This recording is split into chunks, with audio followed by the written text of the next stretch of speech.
สบายดีทุกคนสำหรับวิดีโอนี้เฮามาพบกันอีกเทื่อหนึ่งเนาะกับคำว่าอัพเทรนเป็นอย่างคำว่าอัพเทรนเป็นอย่างในวงการการเทรดหลายคนที่เข้ามา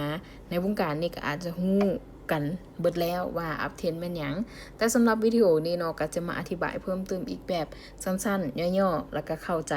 นะทุกคนนะ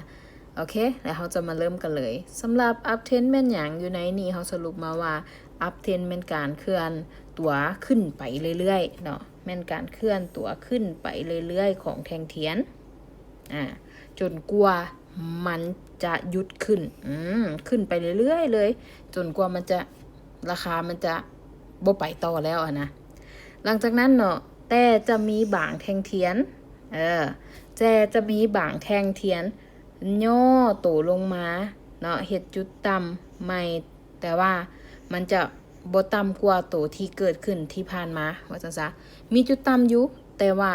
มันจะบ่เท่าเก่าว่าจังเนาะแล้วก็วิธีคิดให้นึกภาพตามเนาะก็คือง่ายๆเลยก็คือคนขึ้นคันไดหรือว่าคันไดนั่นแหละคันไดเป็นจังไดล่ะก็แต้มเลยแล้วเนาะ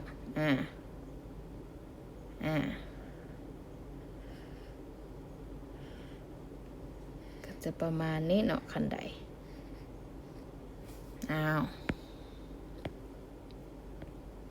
โอเค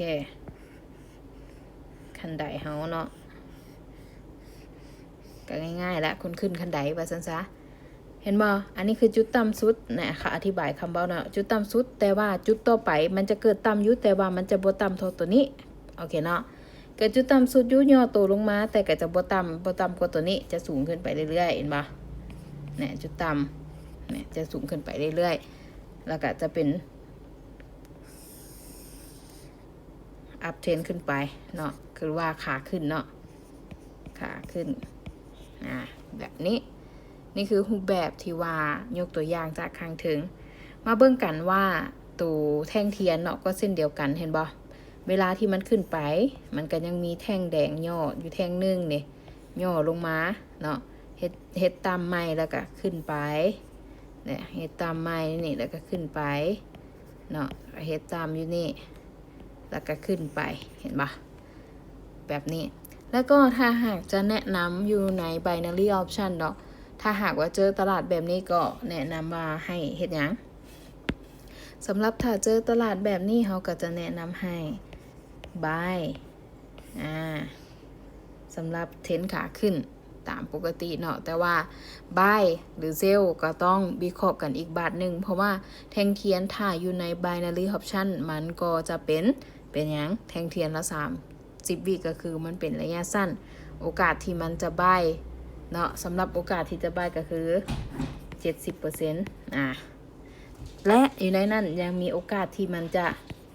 sell เนาะ sell ก็คือ 30%